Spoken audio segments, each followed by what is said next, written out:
In the frozen northlands of Kislev, where winter never truly ends and the forces of chaos press constantly at the border, the people worship a god as fierce and untamed as the land itself.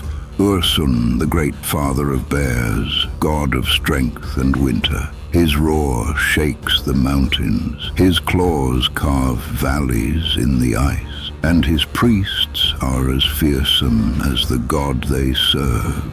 This is the Bear Cult of Ursun. The worship of Ursun predates the founding of Kislev itself, stretching back to the ancient tribes who first settled these frozen steppes. They believed Ursun created winter to test the strong and cull the weak.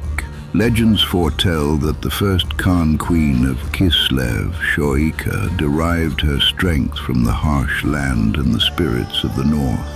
Her resilience united the nomadic Gospodar tribes, forging a kingdom strong enough to withstand the northern darkness and lay the foundations of the mighty nation of Kislev. But the priests of Ursun are not gentle, holy men. They are warriors, living embodiments of their god's fury. They wear the pelts of bears they have slain with their bare hands in ritual combat. They train in the deepest forests, learning to survive as bears do, hunting, fighting, and enduring the brutal cold. In battle, they fight with massive two-handed weapons and axes, roaring prayers to Ursun as they tear through enemy ranks like the beasts they worship. In my travels, I've seen the greatest temple dedicated to Ursun, which stands in the city of Kislev, the heart of the motherland. A massive structure of stone and timber,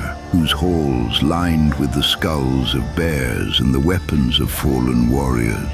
Here, the high priests commune with Ursun through sacred rituals and blood offerings. During the festival of Winter's Teeth each year, thousands gather to witness the priests' trials of strength and receive blessings for the coming battles against the northern hordes of chaos.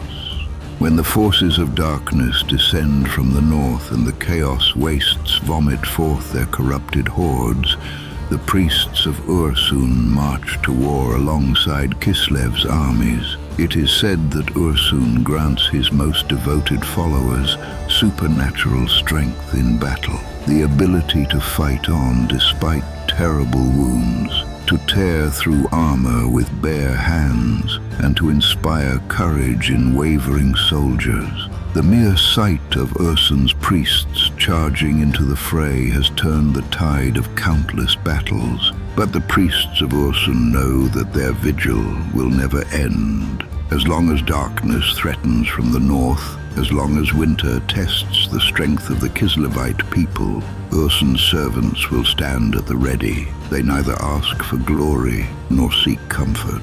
They will endure the cold and fight the eternal war.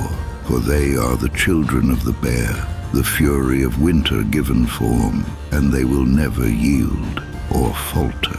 But will the bear's roar ever be silenced? All these questions and many more will be answered in the Tales of the Old World. Subscribe and click the notifications button, and I shall see you in the next tale.